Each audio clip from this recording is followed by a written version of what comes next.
Изминативе неколку дена градоначалникот Гоце Трајановски се обидува на различни начини да ја манипулира јавноста, за да го оправда фалсификатот што го направи самиот тој и неговата администрација при носењето на генералниот урбанистички план. За таа цел, изминативе денови, градоначалникот употребува и други институции и поединци, кои во јавноста пласираат бесмислени тези и изјави со кои прават невешт обид да го оправдаат и одбранат градоначалникот Гоце. Прв тоа го направи професорот Токарев, кој со наивни аргументи, во кои сме сигурни дека и тој самиот не верува, се стави во ситуација да објаснува дека ништо не е одлучено и планот само се дискутира, сведувајќи го најважниот документ за развојот на градот на обична техничка работа. Вчера во одбрана на Гоце Трајановски се вклучи и Државната агенција за просторно планирање, повторно тврдејќи дека се работи за технички пропусти и дека градоначалникот нема никаква врска со тоа. И професорот Токарев, и Агенцијата за просторно планирање имаат право да се девалвираат самите себе си колку сакаат и со тоа да се обидат да го ослободат од одговорност градоначалникот Гоце Трајановски за еклатантните пропусти во носењето на генералниот урбанистички план со кој истиот го доведоа во состојба на фалсификат. Сепак, законите говорат нешто друго.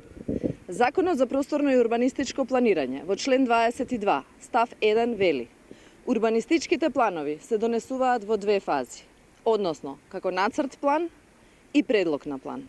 Тоа значи дека помеѓу овие две фази не може да се измислуваат и поставуваат нови фази и истите да се представат како техничка работа. Планот не е неограничено отворен за измени и сугестии, туку онолку колку што прецизно предвидува законот, во два наврати, како нацрт план и како предлог план. Веќе следниот член 23 од истиот закон предвидува како тече стручната расправа.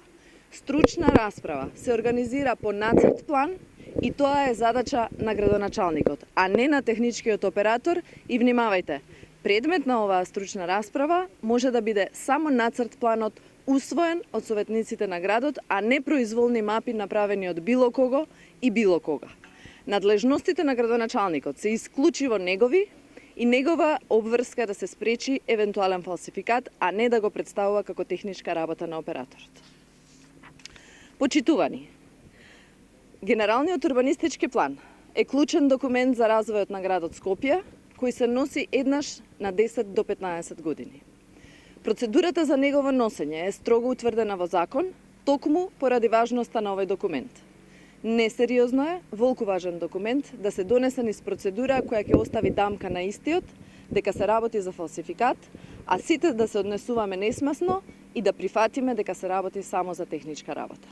На градоначалникот Гоце му порачуваме, наместо да троши време и да го релативизира пропустот во процедурата, да ја исправи грешката и низ законски пропишаната процедура да донесе ГУП кој нема да биде фалсификат.